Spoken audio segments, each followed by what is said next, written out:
ಅಪರಾಧಿಯನ್ನು ವಶಕ್ಕೆ ಪಡೆದು ತೆರಳುವಾಗ ಪೊಲೀಸರ ಮೇಲೆ ಹಲ್ಲೆ, ಆರೋಪಿ ಸಹಿತ ಗ್ಯಾಂಗ್ ಪರಾರಿ.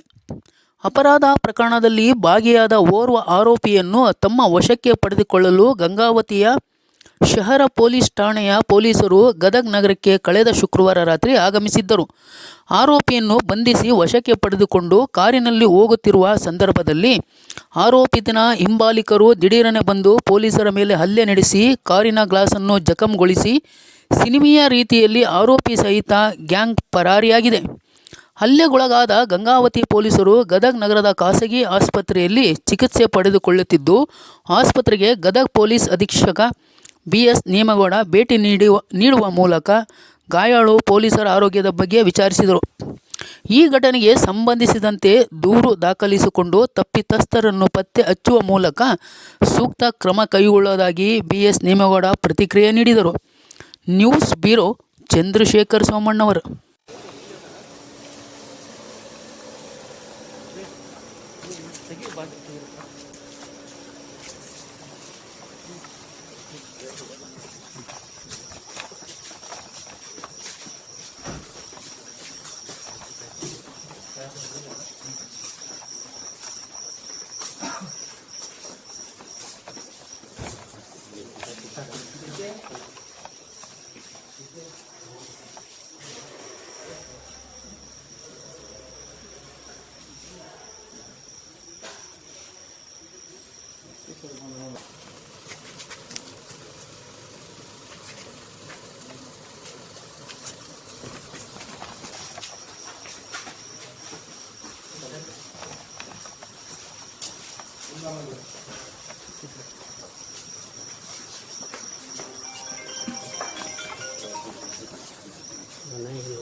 लोगों तो इनबा इनबा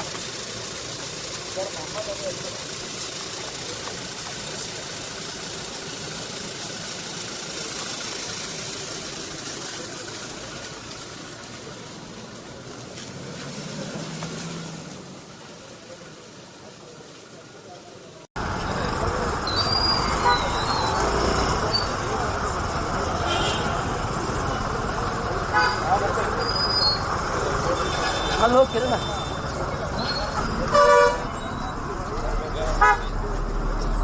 ರಕ್ತ ತಿಂದದಲ್ಲ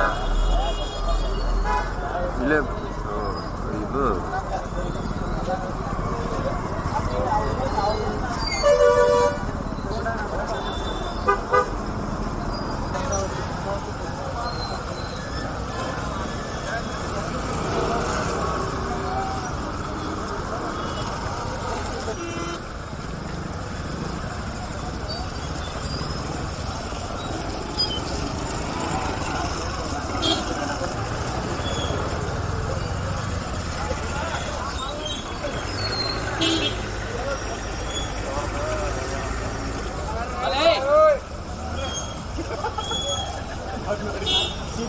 ನಮಸ್ಕಾರ ಏಣ ಈ ಕಡೆ ಸರಿ ಊಟ್ರಿ ಇಲ್ಲ ಅಣ್ಣ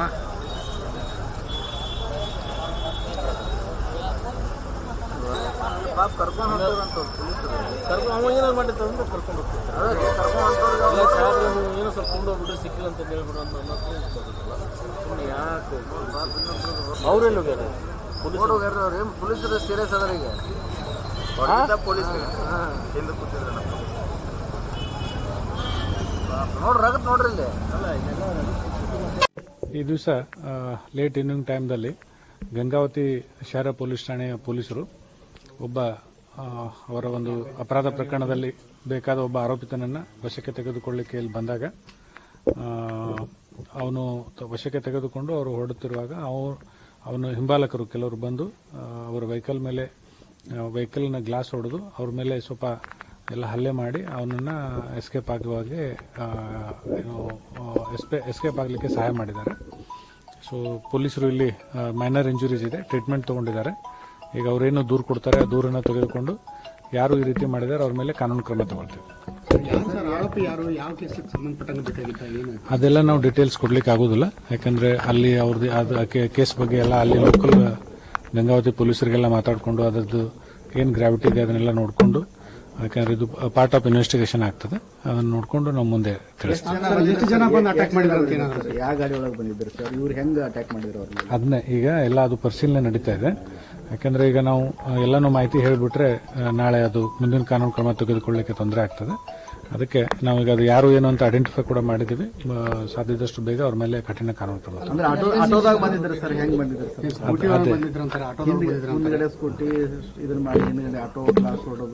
ನಾವು ಎಲ್ಲ ಅವ್ರನ್ನ ವಶಕ್ಕೆ ಪಡೆದುಕೊಂಡು ಖಚಿತ ಇನ್ಫಾರ್ಮೇಶನ್ ಖಚಿತಪಡಿಸ್ಕೊಂಡ ಮೇಲೆ ನಿಮಗೆ ಹೇಳಬೇಕಾಗ್ತದೆ. ಅಲ್ಲಿವರೆಗೆ ನಾವು ಅದ್ರ ಬಗ್ಗೆ ಏನು ಮಾಹಿತಿ ಇಲ್ಲ, ಇನ್ನೂ ತೆಗೆದುಕೊಂಡಿಲ್ಲ. ಸರ್ ಇವ್ರು ಏನ್ ಹೇಳ್ತಾರೆ ಸರ್ ಈಗ ಗಂಗಾವತಿ ಪೊಲೀಸ್ ಸಿಬ್ಬಂದಿಯವರು ಅವ್ರು ಏನು ಬಂದಿದ್ರು ಅದಕ್ಕೂ ಏನೋ ಯಾವ ತರ ಏನೇನಾಯ್ತು ಇನ್ಸಿಡೆಂಟ್ ಹೇಳಿದ್ದಾರೆ. ಸೊ ಅದು ಮಾಹಿತಿ ತಗೊಂಡಿದ್ದೀವಿ.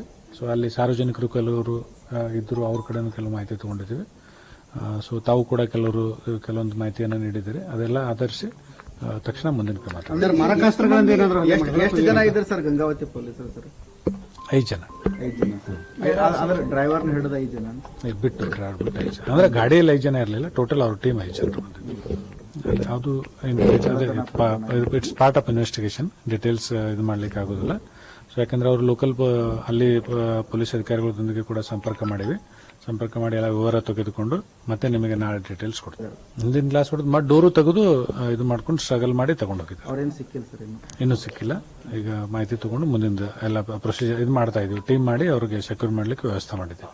392 ಕೇಸ್ ಒಳಗೆ ಏನೋ ಬೇಕಾಗಿತ್ತ ಅನ್ನುವಂಥದ್ದು ಸರ್, ಅದೊಂದೇ ಕೇಸ್ ಅಥವಾ ಬೇರೆ ಬೇರೆ ಅದೇ ಹೇಳ್ತಾ ಇದ್ದೀನಿ. ಅಂದ್ರೆ ನಮಗೆ ಇನ್ವೆಸ್ಟಿಗೇಷನ್ ಅವ್ರದ್ದಿದೆ, ನಾನು ಹೆಚ್ಚಿಗೆ ಹೇಳಿಕ್ ಬರೋದಿಲ್ಲ. ಯಾಕಂದ್ರೆ ಅಲ್ಲಿ ಏನಿದೆ ನಾನು ಇನ್ನೂ ತಿಳ್ಕೊಬೇಕಾಗ್ತದೆ. ಅಲ್ಲಿಂದ ಆ ಆಫೀಸರ್ಸ್ ಅದನ್ನ ಇನ್ಫಾರ್ಮೇಶನ್ ಕೊಡಬೇಕಾಗುತ್ತೆ. ಈಗ ನಮ್ಮಲ್ಲಿ ಏನು ಇನ್ಸಿಡೆಂಟ್ ಆಗಿದೆ ಅದ್ರ ಬಗ್ಗೆ ನಾವು ಹೇಳ್ಬೋದು. ಅವ್ರಿಗೆ ಯಾವ ಪ್ರಕರಣದಲ್ಲಿ ಬೇಕಾಗಿದ್ರು ಏನು ಅಂತೇಳಿ ಅಲ್ಲಿ ಅಧಿಕಾರಿಗಳಿಗೆ ನನಗಿಂತ ಚೆನ್ನಾಗಿ ಗೊತ್ತಿರ್ತದೆ. ಸೊ ಆ ಹಿನ್ನೆಲೆಯಲ್ಲಿ ಅದನ್ನ ಮುಂದೆ ತಮಗೆ ತಿಳಿಸ್ಲಿಕ್ಕೆ ವ್ಯವಸ್ಥೆ ಮಾಡ್ತೀವಿ. ಸರ್ ನಿಮ್ಗೆ ಇಲ್ಲಿ ಪೊಲೀಸರಿಗೆ ಏನಾದ್ರು ಇಂಟಿಮೇಷನ್ ಮಾಡಿದ್ರೆ ಸರ್? ಅವರು ಇಂಟಿಮೇಷನ್ ಮಾಡ್ಲಿಕ್ಕೆ ಬರ್ತಾ ಇದ್ರಂತ ಅವ್ರು ಪೊಲೀಸ್ ಠಾಣೆಗೆ, ಈ ತರ ತಗೊಂಡು ಹೋಗ್ತಾ ಇದೀವಿ ಅಂತೇಳಿ. ಮೀನ್ ವೈಲ್ ಇದು ಘಟನೆ ಆಗಿದೆ. ಒಂದು ಇನ್ಫಾರ್ಮೇಶನ್ ಮೇಲೆ ಬಂದಿರ್ತಾರೆ, ಬಂದಾಗ ಅವನು ಸಿಗ್ಬೋದು, ಸಿಗ್ಲಿಕ್ಕಿಲ್ಲ. ಬಟ್ ಸಿಕ್ಕಾಗ ತಕ್ಷಣ ಅವ್ರು ಮತ್ತೆ ಪೊಲೀಸ್ ಸ್ಟೇಷನ್ಗೆ ಕರ್ಕೊಂಡ್ ಬರ್ತಾ ಇದ್ದಾರೆ. ಡೈರೆಕ್ಟ್ಲಿ ಏನು ಅವ್ರು ಹೋಗ್ತಾ ಇರಲಿಲ್ಲ ಗಂಗಾವತಿಗೆ, ರೂರಲ್ ಪೊಲೀಸ್ ಸ್ಟೇಷನ್ಗೆ ಬರ್ತಾ ಇದ್ದಾರೆ ಅವರು. ರೂರಲ್ ಪೊಲೀಸ್ ಲಿಮಿಟ್ಸ್ ಎಲ್ಲ ಅವನು ಸೆಕ್ಯೂರ್ ಆಗಿದ್ದ. ಸೊ ಬರುವಾಗಲೇ ಇದು ಇನ್ಸಿಡೆಂಟ್ ಆಗಿದೆ. ಏನ್ ಪ್ರೊಸೀಜರ್ ಲ್ಯಾಪ್ಸ್ ಏನಾಗಿಲ್ಲ. ಪೊಲೀಸರ ಮೇಲೆ ಅಟ್ಯಾಕ್ ಮಾಡ್ತಾರೆ ಅಂದ್ರೆ ಕಾನೂನು ಭಯ ಇಲ್ವಾ ಅಂತ? ಕಾನೂನು ಭಯ ಈಗ ಪ್ರಶ್ನೆನೇ ಬರೋದಿಲ್ಲ. ಯಾಕಂದ್ರೆ ಇದು ಸಡನ್ ಆಗಿ ಆಗಿದೆ. ಅವರು ಈಗ ನಮ್ದು ಹೊರಗಡೆಯಿಂದ ಬಂದು ಅವರು ಇದು ಮಾಡಿದ್ದಾರೆ. ಅದು ಏನ ಆಯ್ತು, ಯಾವ ತರ ಆಯ್ತು, ನಾವು ಕೂಡ ಇನ್ವೆಸ್ಟಿಗೇಷನ್ ಮಾಡಬೇಕು.